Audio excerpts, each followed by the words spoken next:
అయిపోయినాక, because tiger బాబు అప్పుడు 2 hours టైంలో నాకు కొంచెం కాంప్లికేషన్ అయితే వచ్చింది. సో ఈసారి అదంతా కాదు అని చెప్పేసి ఎందుకులే ఇప్పుడే రివీల్ చేయడం అని చెప్పేసి 5 మంత్స్ తర్వాత రివీల్ చేద్దాం అనుకున్నాను. సో 5 మంత్స్ తర్వాత అయితే ఇంకా రివీల్ చేస్తున్నాము.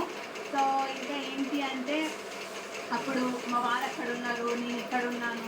మా వారు ముందే అనేసి వెళ్ళారనమాట, నేను 3 మంత్స్ అక్కడ ఉన్నా కదా, నువ్వు 3 మంత్స్ లైక్ కన్సీవ్ అయ్యి 3 మంత్స్ అయిపోతే ముందు ఏమంటే ఈ లోపల నేను 3 మంత్స్ ఉన్నాను కదా, ఇప్పుడు ఉన్నప్పుడు నువ్వు కన్సీవ్ అయితే 3 మంత్స్ నాకు కలిసి వస్తుంది, 3 మంత్స్ పోయి వెకేషన్ లాగా ఎంజాయ్ చేసుకోవచ్చు